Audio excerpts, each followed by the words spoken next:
안녕하세요, 제사장입니다. 오늘은 최근 가장 핫한 주제 중 하나인 전세가 하락에 대하여 짧게 이야기를 나눠보도록 하겠습니다. 전세가 하락은 곧 주택 매매가 하락과도 직결되는 중요한 문제이기 때문에 우리가 눈여겨볼 주제라고 생각해서 이번 영상의 주제로 고르게 되었습니다. 먼저 저를 오해하지 말아 주십시오. 저는 비록 영험한 종교인이지만 동시에 금융회사에 종사하고 있는 금융 전문가이기도 합니다. 그래서 이와 같은 지식들에 대해서 자주 접할 수 있었고 덕분에 여러분들께 지식을 나눌 수 있게 되었습니다. 자, 그럼 먼저 전세 시장에 떠들썩한 핫한 이슈에 대해서 얘기해 보도록 할까요? 첫 번째는 현재 부동산 시장에서 가장 핫한 이슈인 깡통 전세입니다. 깡통 전세가 무엇일까요?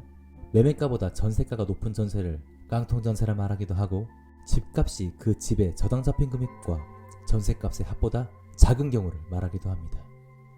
현재 전국적으로 이는 굉장히 심각한 상황으로 좀 가장이 되었지만, 서울의 경우 아파트 3채 중에 한 채는 깡통 전세라는 기사가 뜰 정도로 시장 상황이 굉장히 좋지 않습니다.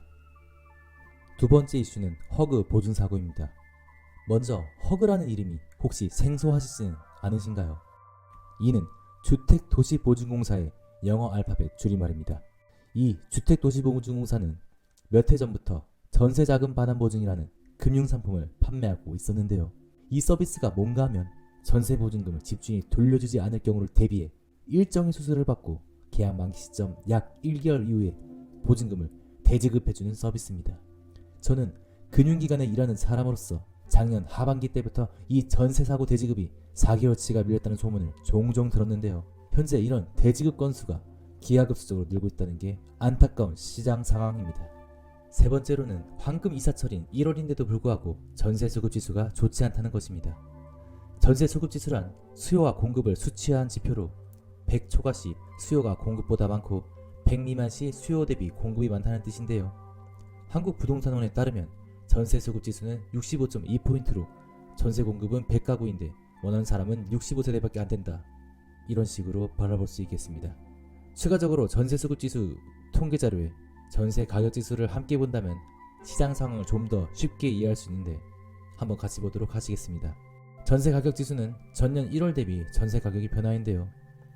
지속적으로 오르던 이 전세 가격 지수가 올해 103.2로 2019년 수준으로 상승세가 둔화된 것을 알 수 있습니다.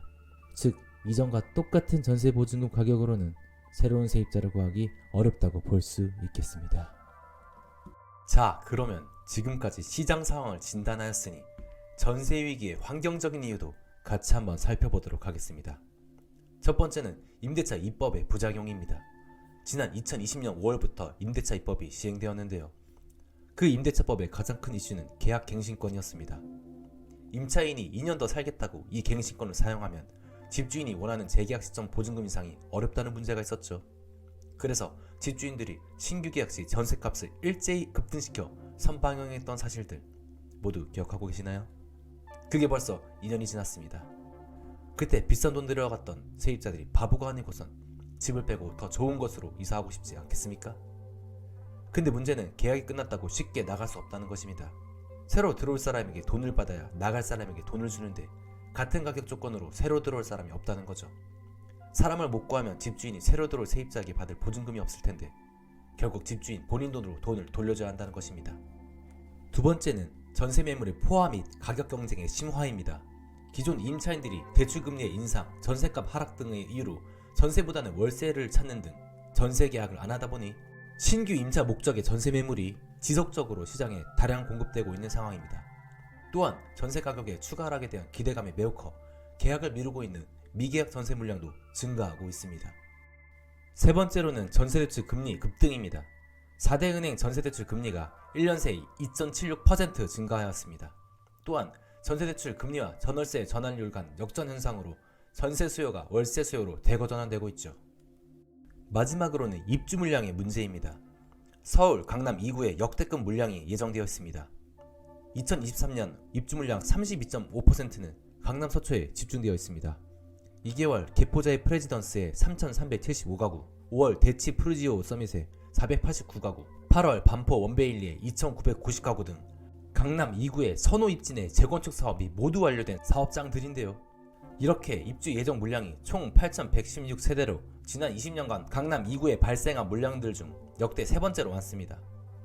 그 외로도 동대문구의 2,600세대, 동작구의 1,772세대, 은평구의 3,200세대 등이 예정되어 있으며 이 입주 물량이 공급 주기가 3개월 이내로 짧아 신규 전세 매물 공급 시 시장 내 수급 부담으로 작용할 것으로 예상됩니다. 문제는 이 공급 물량 지역에서만 이 영향이 미치지 않고 주변으로 더 큰 연쇄 효과가 발생할 것이라는 것입니다. 과거 헬리오시티 입주장 당시 송파구로의 인구 전입이 많았던 터라 그 주변 강동구나 광진구일수록 더 높은 전세가 하락폭이 있었던 전례도 있었습니다. 자, 그럼 이제 종합해 보겠습니다. 우리 거래소 여러분들은 전세시장이 어떻게 될 것 같으신가요? 금융권에서 판단하기엔 당분간 전세시장은 약세를 지속할 것이라는 예측입니다. 그 이유는요, 첫 번째로는 냉각된 투자 심리와 신규 전세 물량 추가 발생 우려가 되겠습니다. 주택시장의 불경기로 장기 특별공급 2년 거주 요건을 채우고자 하는 1주택자가 감소할 것으로 예상이 되는 문제가 있고요. 기존 보유주택 매각이 지연돼서 잔금대출 미확보 등 집주인 입주 불가 가능성도 존재하기 때문입니다. 두 번째로는 2021년 신고가 체결 전세 물량이 시장 가격 하락을 견인할 것이라는 것인데요. 2021년 체결된 전세 가격과 현재 전세 가격의 괴리가 너무 커 시장 내 전세 가격 하방 압력이 크겠습니다.